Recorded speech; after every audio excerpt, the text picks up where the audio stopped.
Apreciados hermanos, qué gusto es estar con ustedes una vez más. Esperamos este espacio pueda ser de bendición para ustedes. Amén, así es un gusto poder estar nuevamente con ustedes para compartir lo que nos enseña la palabra de nuestro Dios. Así es, queremos saludar muy especialmente, mis hermanos queridos, a las personas que nos han dejado sus pedidos de oración. Nuestra hermana Clara, nuestra hermana Sandra, gracias por estar allí conectados. Estaremos orando por cada uno de sus pedidos. También queremos saludar de manera muy especial a Andrea Rincón y Andrea López, quienes nos saludaron en la página de Facebook de la Iglesia de Sarón.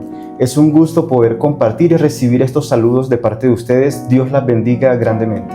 Muy bien, apreciados hermanos, entrando en materia, la lección de escuela sabática de esta semana llevada por título El Génesis como el fundamento. Qué estudio tan interesante. Muy interesante. Así que mis hermanos, preparen sus Biblias, por favor, vamos a estar listos allí para poder estudiar este precioso, valga la redundancia, estudio de escuela sabática. Así que vamos a empezar con nuestra primera pregunta, amigo Ferney. Sí. Dice la primera pregunta: ¿por qué necesitamos el Génesis para comprender libros de Daniel y Apocalipsis? ¿Por qué lo necesitamos? Resulta que así tal como el título nos los enseña, Génesis como fundamento, Génesis nos brinda a nosotros mucho del inicio de cómo comenzó todo. Podemos decir que Génesis abarca desde la creación y menciona tanto promesas como simbología o ejemplos que se darán más adelante a lo largo de toda la Biblia, pero que también tienen un fundamento para las profecías del libro de Apocalipsis. Entonces resulta Génesis como el inicio. Por lo tanto, si tomamos un ejemplo, cuando nosotros, amigos y hermanos, tratamos de comenzar a leer un libro, nosotros normalmente lo hacemos siempre por el principio. En este caso, Génesis nos muestra el inicio de la historia de la humanidad. Así que es algo muy importante. Este libro de Génesis nos da unos temas muy interesantes. Ok, el Génesis es como la muestra de todo, cómo comenzó todo. Por ejemplo, el pecado nos muestra cómo inició el pecado. Apocalipsis nos muestra a nosotros cómo terminará el pecado. Bueno, y así comenzamos todo en el tema del Génesis. Entonces es necesario, para comprender este libro de Apocalipsis, es necesario comprender nuestros inicios como el libro de Génesis. Así es, ¿sí? Totalmente. Bueno, tenemos también como fundamento el libro de Génesis. Sin embargo, hay algo muy importante, y es que cuando las personas hacen un estudio de libros como Apocalipsis, creen que por el tema de simbología, de hablar de bestias, de pronto la Biblia pierde credibilidad. Pero ¿será, Pastor Camilo, que la Biblia podría ser creíble? Y sobre todo, hablando que Génesis es el fundamento donde nos narra la creación, que va en contra de la evolución y de tantas cosas, pero ¿podemos confiar y creer en la palabra de Dios? Muy bien, antes de responder tu pregunta, tenemos una sección de entrevistas, así que vamos a ir con nuestra primera pregunta, nuestra primera respuesta a esta entrevista que hicimos. Así que vamos a verlo, hermanos queridos. Hermana Clara, le tengo una pregunta muy especial. ¿Qué? ¿Para usted es creíble la Biblia y sus enseñanzas? Bueno, hermana Paula, la verdad, para mí son totalmente creíbles las enseñanzas o la palabra de Dios, dado que pues es claro que ellas fueron escritas por hombres, pero inspiradas por Dios, ¿sí? Dios los usó como herramienta para poder transmitir todas las enseñanzas que íbamos a necesitar, no solamente en ese momento, sino de ahí en adelante en el futuro, y también para transmitirnos aquellos mensajes para el tiempo del fin, en fin, todo lo que Él quería enseñarnos, y lo hizo a través de las personas que inspiró, las personas que eran dedicadas, siervos dedicados y consagrados, y pues esa es la razón por la cual incluso durante mi vida diaria yo la uso mucho en los momentos difíciles, ¿no? Entonces yo quisiera que Dios me hablara así como le hablaba, no sé, a Moisés, a los profetas, pero una forma con la que yo siento y estoy convencida que Dios me habla es a través de la palabra de Dios.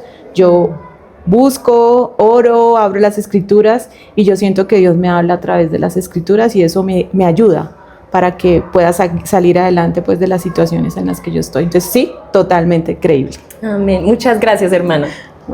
Muy bien, mis hermanos queridos, como vimos la respuesta de una de nuestras hermanas de la iglesia, la hermana Clara, ella mencionó una palabra muy interesante, amigo. Ella mencionó 2 de Timoteo 3:16, donde dice que toda la escritura es inspirada por Dios. Es necesario tener muy presente esto. La regla es que toda la escritura ha sido inspirada por Dios, absolutamente toda la escritura. Hebreos 13:8, miren lo que dice Hebreos 13:8, acompáñenme también en sus Biblias. Dice: Jesucristo es el mismo ayer y hoy por los siglos. dice el pasaje. Tenemos a un Dios que no cambia. Tenemos a un Dios que continúa siendo fiel, que es el mismo Dios. Entonces su palabra al igual tampoco cambia. Otro pasaje en la Biblia, dice Isaías 48.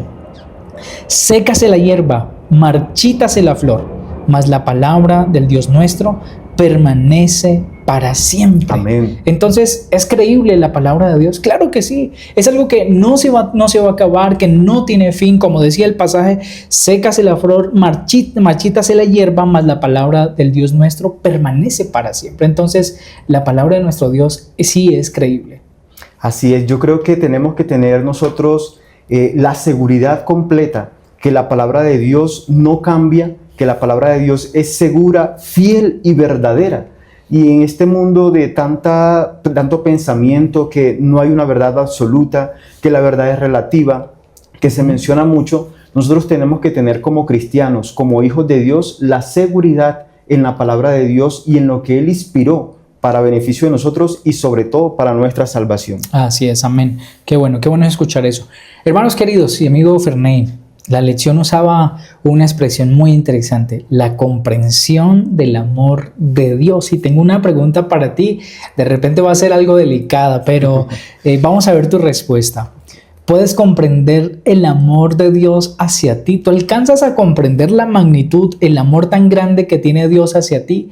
Y en esa misma pregunta, si tuvieras que salvar a la humanidad, ¿darías tú la vida de tu esposa para salvar toda la humanidad? Sin duda es una pregunta muy, muy difícil de responder, porque creo que nosotros podríamos en la práctica poder hablarlo muy fácilmente, pero si en realidad costara la vida del universo entero de las personas por dar la vida de la persona que yo amo, es muy difícil de responder. Sin embargo, quiero invitarlos a que podamos escuchar la respuesta que nos tienen también en las entrevistas que hicimos de nuestros hermanos de iglesia. Así es. Hermana Edith, tengo una pregunta muy especial para usted.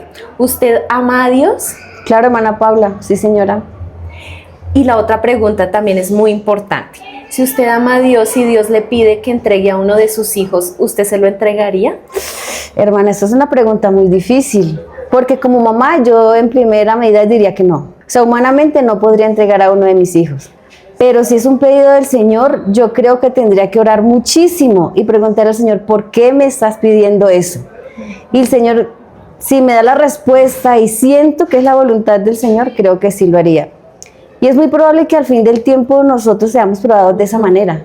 Entonces, de alguna u otra forma, debemos contemplarlo en nuestra mente y pedirle al Señor para que nos ayude a ser fieles a Él y que realmente ese amor que decimos sentir por Él, pues que lo expresemos, y si es la voluntad de Él de que le entreguemos uno de nuestros hijos, pues que así sea. Gracias, hermana. Sin duda que es una pregunta muy difícil de responder, porque dar la vida de un ser querido, yo creo que es algo muy, muy difícil, porque realmente hay que tener mucho amor por la persona que se va a salvar. Y un ejemplo claro que nos trae la palabra de Dios se encuentra en Génesis capítulo 22, versículos 2 y 3. Dice de la siguiente manera, tomando la vida de Abraham como ejemplo. Y Dios le dijo a Abraham, toma ahora tu hijo, tu único Isaac, a quien amas. Vete a tierra de Moriah y ofrécelo allí en holocausto sobre uno de los montes que yo te diré. Y dice que Abraham se levantó muy de mañana, ensilló su asno, tomó consigo a 2 de sus siervos y a Isaac su hijo, después cortó la leña para el holocausto, se levantó y fue al lugar que Dios le había dicho.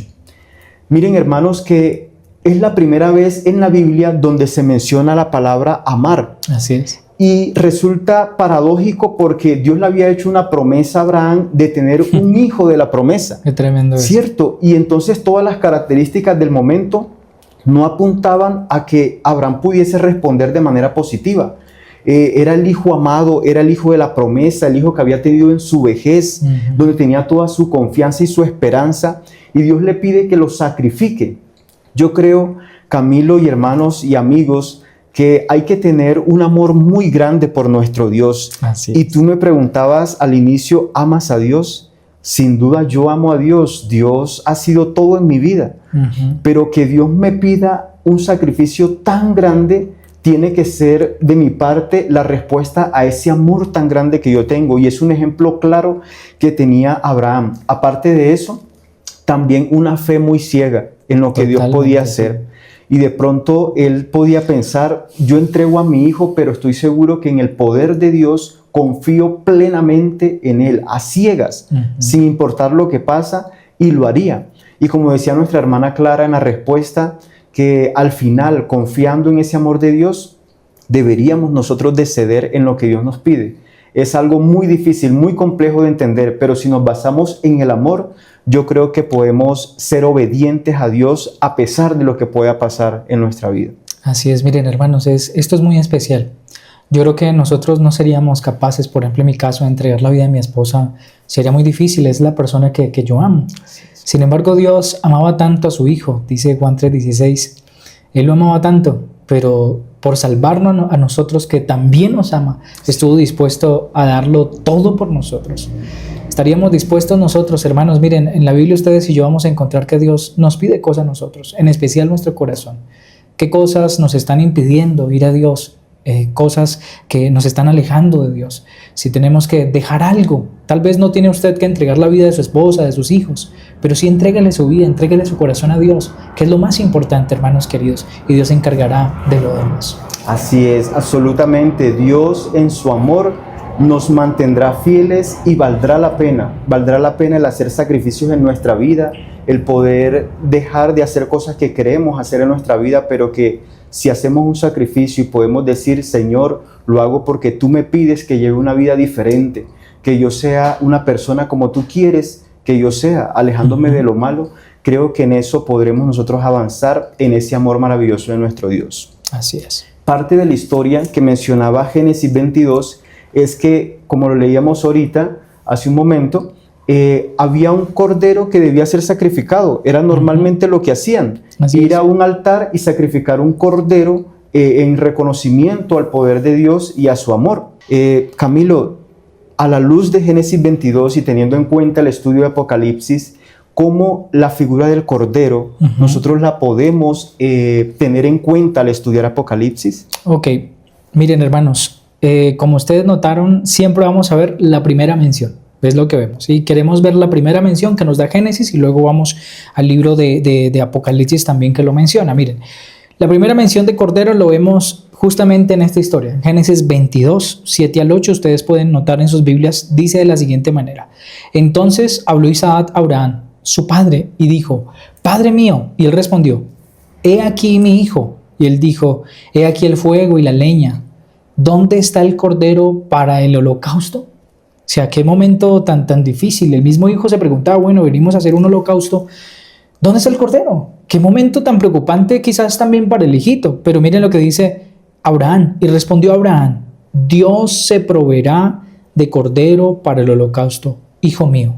E iban juntos por el camino, dice el pasaje bíblico. Entonces, la primera mención de cordero la vemos allí en Génesis 22. Sin embargo, luego vemos cómo la Biblia, alrededor del pasaje de la Biblia, vemos cómo él explica quién es ese cordero, a quién está haciendo referencia más adelante. Y miren, Juan 1:29 dice, he aquí el cordero de Dios que quita el pecado del mundo.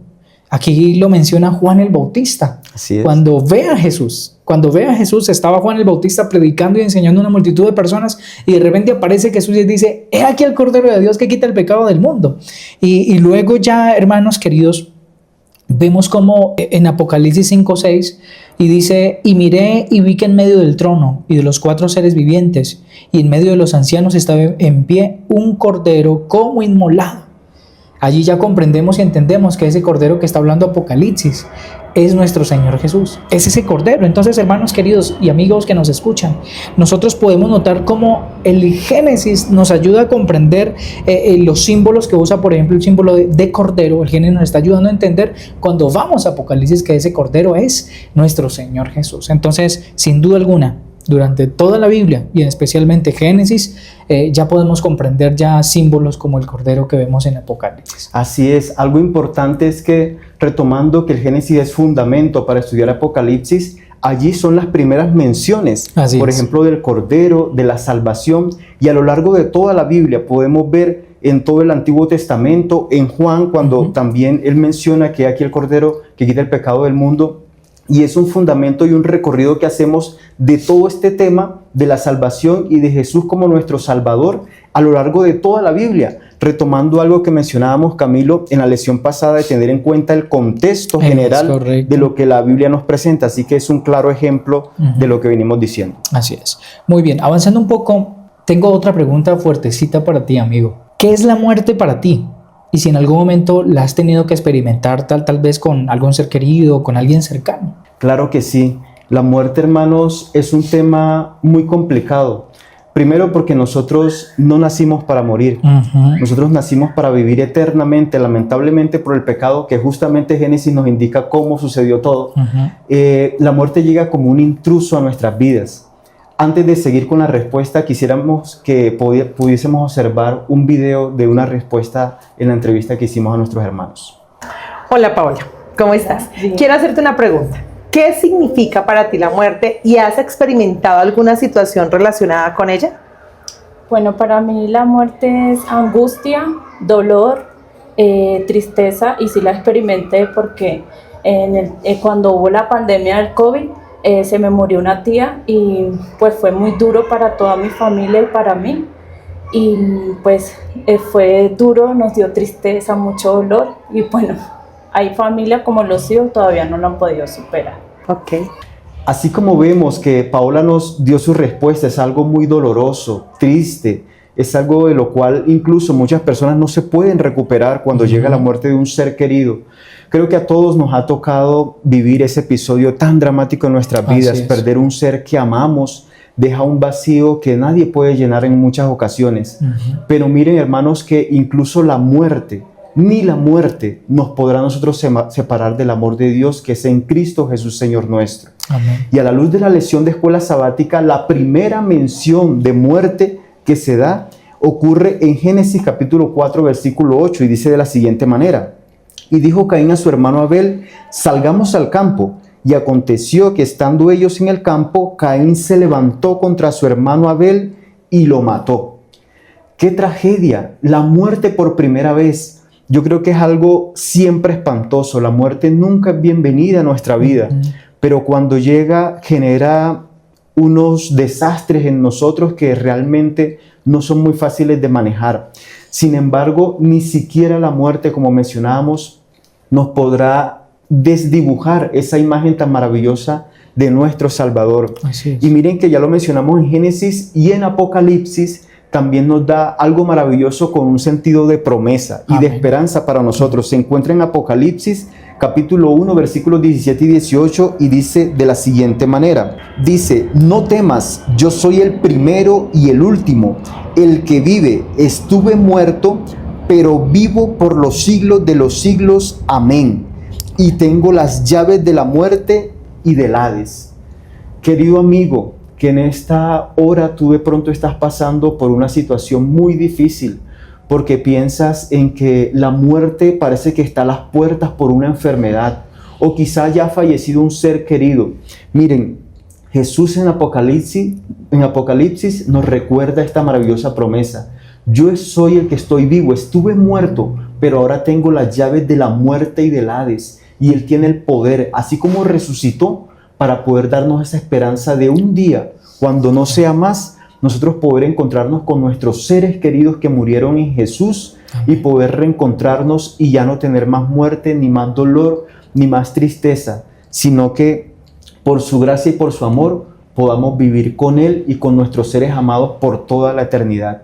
Es una promesa maravillosa que está en la Biblia y que está incluso en el libro de Apocalipsis, que es un libro que todo el mundo puede tenerle miedo, pero que miren las valiosas enseñanzas y cómo reconforta nuestra vida. Así es, maravilloso. Mis amigos queridos, como lo decía nuestro hermano Ferney, si de repente alguna persona, algún amigo, algún hermano que ha perdido algún ser querido en los últimos meses, es necesario recordar las palabras de nuestro Señor Jesús. Mi paz os dejo, mi paz os doy. Deseamos con todo nuestro corazón que el Señor pueda inundar de paz su corazón y la de toda su familia. Les enviamos un fuerte abrazo si usted de repente está pasando por esos momentos difíciles. Amén. Siguiendo con este tema, sabemos que quien está detrás de todo esto quien lamentablemente hace todo lo posible para poder engañarnos, entramparnos y llevarnos a la muerte, si es posible, es Satanás. Es el enemigo que ha estado desde el principio como serpiente en Génesis. Así es. Y él, valiéndose de su astucia, engañó a Eva y a Adán, ¿cierto? Seguidamente. Pero en la actualidad, Camilo, ¿cómo nosotros podemos estar alerta frente a esos engaños, frente a esas trampas de este enemigo tan malvado? Así es. Muy bien, mi amigo Ferney, antes de darle respuesta a tu pregunta, queremos ver de repente una entrevista más. Nuestro hermano Wilson tiene una respuesta para nosotros también en esta oportunidad. Hermano Wilson, le tengo una pregunta muy importante. Así como en el jardín del Edén la serpiente engañó a Eva, ¿usted cómo cree que podemos reconocer las trampas y las tentaciones de Satanás en la actualidad? Ok, pues mira, realmente las sutilezas que el enemigo tiene siempre han sido las mismas. Y el Señor siempre nos respondió con algo que es tajante, escrito está. Importante invitar a los jóvenes y a todas las personas que siempre nos apoyemos en la palabra del Señor. Porque los amigos, las personas que tenemos alrededor, siempre nos van a estar tratando de desviar de lo que nosotros debemos hacer. Gracias, hermano. Bien, mis hermanos queridos, el hermano Wilson nos acaba de dar algunas ideas también para que podamos responder esta pregunta. Sin embargo, quisiera que ustedes me acompañen en sus Biblias al libro de Génesis, capítulo 3, versículo 1. Miren cómo dice, voy a leer esta versión muy interesante que dice: la serpiente era el animal más astuto de todos los que Dios, el Señor, había creado. Así que le dijo a la mujer: así que Dios les ha dicho a ustedes que no coman de ningún árbol del huerto. Apreciados hermanos, hermano Ferney, si ustedes notan, las palabras de Jesús no pueden comer de ningún árbol del huerto. Antes bien le dijo solamente: de este no podrán comer, de los demás sí. Entonces aquí vemos la estrategia que está usando Satanás y que usó en ese tiempo y que sigue usando en estos momentos. Y fue la mentira. Dios no dijo que no comieran de ninguno. Dios dijo un árbol en especial. Entonces, hermanos queridos, miren, Satanás sigue usando la misma estrategia. Sigue tratando de engañarnos, de mentirnos. Y miren, incluso el libro de Apocalipsis también, viendo el hilo que tenemos de la lección, Apocalipsis capítulo 12, versículo 9 dice: y fue lanzado fuera el dragón, la serpiente antigua, lo veíamos hace unos instantes, que se llama Diablo y Satanás, el cual engaña al mundo entero. Entonces, la estrategia que está teniendo Satanás, que tuvo en el pasado y que sigue teniendo en el presente, es la mentira. Por ejemplo, a nuestros jóvenes, a los jóvenes de nuestra iglesia, a sus hijitos les dice: consúmase esto, no va a pasar absolutamente nada, pruebe un poquito. Al que está casado de repente le dice: su esposa no se va a enterar que usted le está siendo infiel. Y cuando llegan los desastres, su hogar se destruye, el jovencito que se creyó la mentira de que no iba a pasar nada si consumía esa droga, hoy en día lamentablemente muchos de ellos se están consumiendo en las calles. Es la mentira, el engaño. Ustedes y yo debemos estar muy alertas, hermanos queridos, con estas estrategias que usa Satanás. Satanás sigue tratando de dañar y causar caos en nuestras vidas. Una clave muy importante para nosotros poder no ser engañados es poder estar unidos a nuestro Salvador. Amén. En el jardín del Edén, si Adán y Eva hubiesen permanecido juntos también y hubiesen estado atentos a esas palabras de Dios, no hubiesen caído de pronto en los engaños de Satanás. Hoy nosotros también debemos estar unidos como pareja, como hogar, como familia, como amigos y también y sobre todo unidos a nuestro maravilloso Dios y creer firmemente en lo que Él nos dice en su palabra. Amigos queridos, la Biblia también menciona que Satanás anda como león rugiente buscando a quien devorar. Satanás está allí buscando cómo destruir a su familia. Satanás está buscando allí cómo destruir su matrimonio. Satanás está allí buscando cómo destruir la vida de sus hijitos, cómo destruir sus finanzas, cómo destruir su vida, su salud. Es por eso, como decía nuestro hermano Ferney, ustedes y yo debemos estar aferrados de la mano del Dios Todopoderoso, quien ya venció en la cruz del Calvario. A ese enemigo, a esa serpiente antigua, Satanás, ya está vencido, ya está destruido. Tenemos a nuestro favor al Rey de Reyes y Señor de Señores. Amén. Hermanos queridos, es nuestro deseo que el ejército de ángeles pueda acompañarlo a usted y a toda su familia. Queremos invitarles en estos momentos, hermanos queridos, para que ustedes puedan cerrar sus ojitos allí donde están. Vamos a clamarle a nuestro Dios. Oremos. Padre Celestial, Tu palabra dice, en el mundo tendréis aflicción, mas confiad, yo he vencido al mundo. Hoy, Señor, queremos confiar en ese Dios que venció a ese enemigo. Hoy queremos confiar en ese Dios que es capaz de librarnos de las acechanzas del enemigo. Aunque hoy en este tiempo, Señor, trate de lastimarnos, trate de sacar lágrimas de nuestros ojos, Señor, de tal vez afligir nuestra casa, nuestros hogares. Hoy, Señor, queremos tener la certeza y la seguridad de que tú estás al control de nuestra vida. Por eso, Señor, una vez más te invitamos a nuestra casa. Te invitamos para que hagas parte de nuestro hogar, Señor. Porque si tú estás de nuestro lado, Señor, el enemigo no logrará los planes tan malvados que tiene contra nosotros. Por favor, Señor, bendice a cada persona que hoy está aquí con nosotros, conectadito, Señor.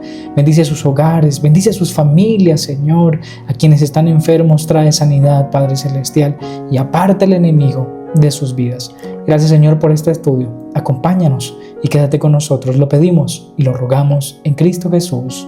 Amén y amén. Amén.